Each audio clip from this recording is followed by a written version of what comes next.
वृद्धावस्था की स्वास्थ्य संबंधी अपनी अलग समस्याएं हैं। जीवन के अंतिम पड़ाव को मानसिक और शारीरिक रूप से कैसे स्वस्थ बनाए रखें, इस विषय पर चर्चा के लिए आगरा शहर में देश विदेश के 500 से अधिक विशेषज्ञ एकत्र होंगे। वृद्धावस्था की बीमारियों, डिमेंशिया, डायबिटीज, हाइपरटेंशन, हार्मोन संबंधी वैक्सीनेशन, स्वास्थ्य व न्यूरो संबंधी अस्थमा, थायराइड आदि समस्याओं के कारण और निवारण पर मंथन करेंगे, जिससे निरोगी वृद्धावस्था को लोग न सिर्फ एंजॉय करें बल्कि देश के विकास और स्वास्थ्य संबंधी संसाधनों में भी सहयोग हो सके। ये जानकारी होटल पीएल पैलेस में जेसीकॉन 2025 कार्यशाला की आयोजन समिति के पदाधिकारियों ने आमंत्रण पत्र विमोचन कार्यक्रम में दी। आयोजन समिति के अध्यक्ष डॉक्टर सुनील बंसल ने बताया कि जीरिएट्रिक सोसाइटी ऑफ इंडिया की 38वीं वार्षिक कार्यशाला 12 से 14 दिसंबर तक फतेहाबाद रोड स्थित होटल क्लाक्षराज में आयोजित की जा रही है। कार्यशाला की थीम न केवल आयु वरण खुशहाल दीर्घायु एंडिंग ईयर्स टू लाइफ रहेगी। कार्यशाला का शुभारंभ उत्तर प्रदेश के उच्च शिक्षा मंत्री योगेंद्र उपाध्याय 13 दिसंबर को करेंगे। अध्यक्षता पद्मश्री डॉक्टर जीके हाजरा करेंगे व एसएन मेडिकल कॉलेज के प्राचार्य डॉक्टर प्रशांत गुप्ता भी मौजूद रहेंगे। कार्यशाला में देश के लगभग 75 पोस्ट ग्रेजुएट विद्यार्थी जीरिएट्रिक कोर्स की प्रैक्टिकल ट्रेनिंग के बाद सर्टिफिकेट प्राप्त करेंगे। कार्यशाला में 5 साइंटिफिक सेशन के अलावा ओरेशन और 4 वर्कशॉप भी आयोजित की जाएंगी। 12 दिसंबर को सोसाइटी की सार्कोपीडिया, मांसपेशियों की कमजोरी की इंडियन गाइडलाइन राष्ट्रीय अध्यक्ष डॉक्टर अतुल कुलश्रेष्ठ व सचिव डॉक्टर ओपी शर्मा जारी करेंगे। कार्यशाला में प्रतिनिधियों के लिए उत्तर प्रदेश मेडिकल काउंसिल ने 6 क्रेडिट घंटे प्रदान किए हैं। आमंत्रण पत्र का विमोचन डॉक्टर ए.के. गुप्ता ने किया। कार्यक्रम की अध्यक्षता कार्यशाला के राष्ट्रीय अध्यक्ष डॉक्टर अतुल कुलश्रेष्ठ ने की। आगरा से हिंदुस्तान वॉइस 18 के लिए दीपक कुशवाहा की रिपोर्ट।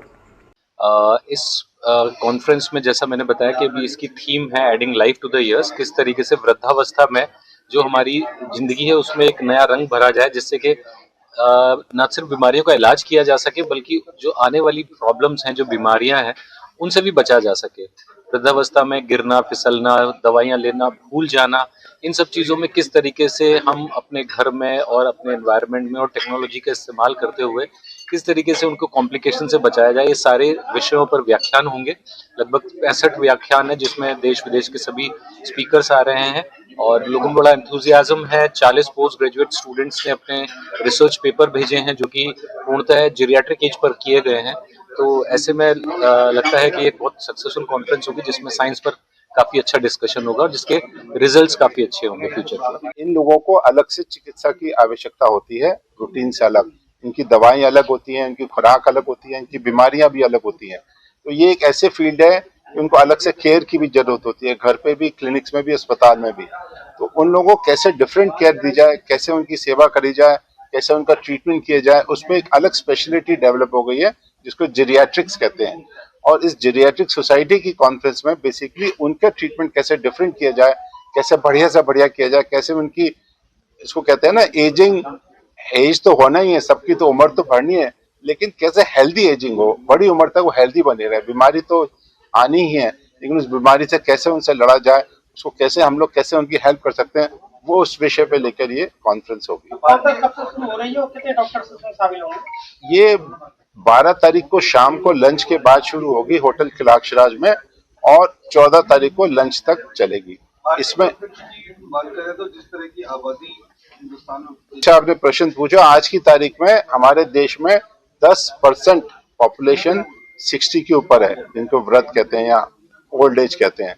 ये एक कैलकुलेशन है, एक डेटा है गवर्नमेंट का कि 25 साल बाद 2050 तक ये पॉपुलेशन 20% हो जाएगी, डबल हो जाएगी। और जो आज हम लोग कहते हैं कि India is a country of young age, 25 साल बाद इन ओल्ड एज वालों की पॉपुलेशन बच्चों से ज्यादा हो जाएगी और हम लोगों को बड़े एज की डिजीज से जूझना पड़ेगा। अभी तक तो हम दस्त, डायरिया, ट्यूबरक्लोसिस, मलेरिया से जूझ रहे हैं, लेकिन जब ये बड़े लोग ज्यादा हो जाएंगे तो हमको नई नई बीमारियों से जूझना पड़ेगा, जैसे कि डिप्रेशन, डिमेंशिया। तो डेमोग्राफी पूरी चेंज हो जाएगी, उसके लिए हमें अभी से तैयार होना है।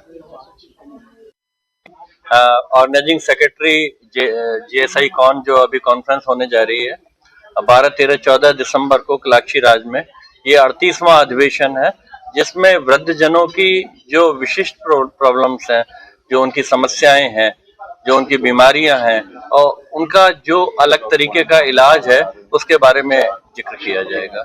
क्योंकि सीनियर डॉक्टर, जूनियर सबको बुलाया जाएगा, मेडिकल स्टूडेंट। हाँ, इसमें मेडिकल स्टूडेंट्स अपने रिसर्च पेपर प्रस्तुत करेंगे और इसके अलावा देश भर से करीब 80 लेक्चरर्स जो लोग हैं वो व्याख्यान देंगे वृद्धावस्था से संबंधित विभिन्न बीमारियों पे, क्योंकि वृद्धावस्था में जैसे जैसे आयु बढ़ रही है वैसे वैसे कॉम्प्लिकेशंस भी बढ़ रहे हैं, जैसे डायबिटीज है, ब्लड प्रेशर है या हृदय रोग बीमारियां हैं। जैसे जैसे आयु बढ़ती है तो उसके कॉम्प्लिकेशंस बढ़ते जाते हैं, क्योंकि भारत में अब जो एवरेज एज है वो बढ़ रही है, तो हमें उनके कॉम्प्लिकेशंस को से जूझना पड़ेगा। तो उसके लिए हमें यंगस्टर्स को तैयार करना पड़ेगा। मेडिकल कॉलेजेस में अलग से डिपार्टमेंट बनाए जा रहे हैं, इसके लिए गवर्नमेंट भी काफी प्रयास कर रही है। इस तरह से पहली बार कॉन्फ्रेंस हो गया, ये 38वीं कॉन्फ्रेंस है, मगर आगरा में नहीं, ये दूसरी बार हुई। ये 2015 में भी हुई थी जेरेट्रिक की कॉन्फ्रेंस, ये आगरा इसमें आगरा में दूसरी बार। देखिए, हम लोगों की जो कॉन्फ्रेंस हो रही उसमें करीब 400 डेलीगेट्स शामिल हो रहे हैं। ये डेलीगेट्स आपके कश्मीर से कन्याकुमारी और इवन गुजरात से लेके मणिपुर के, आज भी मणिपुर के 2 डॉक्टर्स का रजिस्ट्रेशन हुआ। एक तो मणिपुर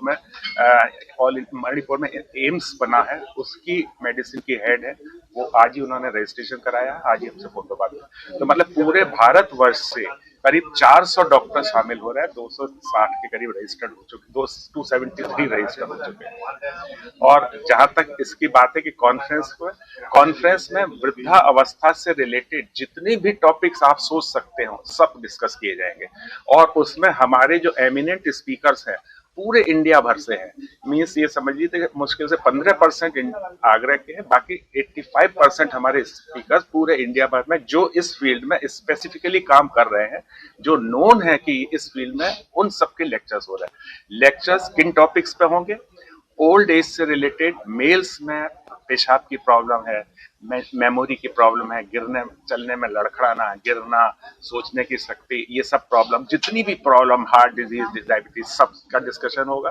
फीमेल्स में बहुत सारी गायनेकोलॉजिकल प्रॉब्लम्स आती हैं, बहुत सारे में प्रोलैप्स, बहुत सारी चीजें आती हैं, उनका भी डिस्कशन होगा।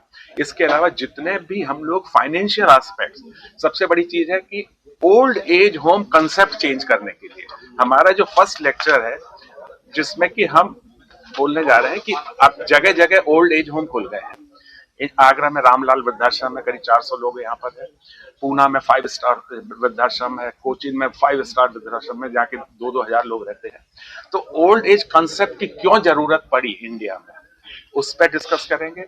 साथ ही साथ हमारा जो रिसेंट हम लोगों ने कुछ कंसेप्ट डेवलप किया है कि ओल्ड एज होम का मतलब ये नहीं है कि आप बुजुर्गों को एक छत दे दें, उसके नीचे खाएं पिए रहें सोए और पूजा पाठ करें, नहीं। ओल्ड एज कंसेप्ट अब चेंज हो चुका है। WHO ने हम लोगों को गाइडलाइंस दी है कि ओल्ड एज का मतलब आदमी के खाने पीने के बारे में, हेल्थ के बारे में, उसकी बॉडी में बीमारियों को कंट्रोल करें, उनकी सोशल एक्टिविटीज बढ़ाएं, उनको सोशल एक्टिविटीज में एंगेज करें, जो जिसकी कैपेसिटी है उसके हिसाब से वो पब्लिक में सोशल एक्टिविटीज में हेल्प करें, जिससे कि उनको भी प्रॉब्लम नहीं होगी, वो भी कॉन्फिडेंस फील करेंगे, ये नहीं सोचेंगे हम वृद्ध हो गए। तो ये नए कंसेप्ट जो है वृद्धाश्रम वाले, वो भी हम लोग चेंज करने जा रहे हैं कि जिससे कि होलिस्टिक केयर जो कि हम लोगों को यूएनओ ने प्रोवाइड किया है वो पूरे इंडिया में लागू हो। 1979 में फॉर्म हुई मार्च में, और इसको बने हुए 46 ईयर्स हो गए हैं। और नेशनल कॉन्फ्रेंस पहली बार डॉक्टर अतुल कुलश्रेष्ठ यहाँ के प्रेसिडेंट बने आगरा के, और उन्होंने कॉन्फ्रेंस यहाँ पे की। इस कॉन्फ्रेंस में डॉक्टर्स की कॉन्फ्रेंस के अलावा यूपी के ज्यादा से ज्यादा डॉक्टर्स का, और जो नेबरिंग स्टेट्स हैं मध्य प्रदेश का, पंजाब के, दिल्ली के, हम लोग डेलीगेट्स को बुला रहे हैं, जिससे वो इसके बारे में नॉलेज अर्जित कर सकें। और साथ ही साथ जो मेन प्रॉब्लम पब्लिक की हैं, जो ओल्ड एज की प्रॉब्लम्स, अभी मेडिसिन के अंदर भी मरीज जाता है, सर्जरी में भी प्रोस्टेट की बीमारी है, आंख में कैटरेक्ट की बीमारी है, जोड़ों में ऑस्टियोआर्थराइटिस, ऑर्थोपेडिक्स की बीमारी है। ये कुल मिला करके एक अलग ही जो फील्ड बन गई, इसकी वजह से ये जेनेटिक सोसाइटी बनाई गई। और इसमें मेडिसिन के अलावा, ये भले ही मेडिसिन के बैनर के अंदर हो रही है, लेकिन इसमें इन सभी चीजों पर कि ओल्ड एज के अंदर क्या क्या प्रॉब्लम हो सकती हैं। एक प्रॉब्लम मैंने अभी थोड़ी देर पहले जो डिस्कस की, और बहुत आम प्रॉब्लम होती है, चक्कर आना, खड़े होते ही चक्कर आना, गिर पड़ना, बाथरूम में गिरने की वजह से फ्रैक्चर हो जाना, तो वो खड़े होने की अगर सावधानी रखी जाए। एक दूसरा बहुत सिंपल डॉक्टर अतुल कुलश्रेष्ठ जी ने बताया अभी जैसे बात है कि स्लिपरी बाथरूम के अंदर लोग मार्बल और वो लगवाने के बजाय अगर बिल्कुल वैसा वाला फर्श लगवाया जाए जिसपे पैर स्लिप ना हो और साबुन रहने के बाद अगर वहां पर पैर फिसलता है और ज्यादातर फ्रैक्चर्स का कारण वही होता है। इसके अलावा आपने जो बताया, मैं एक चीज और ऐड करना चाहूंगा, बाथरूम अगर जरा भी आपका साइज का है तो एक स्टूल भी होना चाहिए वहां, क्योंकि ओल्ड एज के अंदर बैठ के कपड़े बदल सकें। दूसरा बहुत इंपॉर्टेंट होता है कि आपने पजामा या कोई चीज आप पहन रहे हैं, पैर ऊपर किया और इम्बैलेंस हो गया और गिर के फ्रैक्चर हो गया, तो टॉयलेट के बगल में हैंडल का होना और फर्श का बाथरूम में ठीक होना और स्टूल एक प्रोवाइड होना, ये सुनने में बड़ी छोटी छोटी बात लगती है, लेकिन अगर इसको ठीक तरीके से फॉलो किया जाए तो बहुत सारी प्रॉब्लम्स को ओवरकम किया जा सकता है। ये सोशल वाली प्रॉब्लम्स के साथ बाकी मेडिकल प्रॉब्लम, ये सभी हम लोग कॉन्फ्रेंस में डिस्कस करें।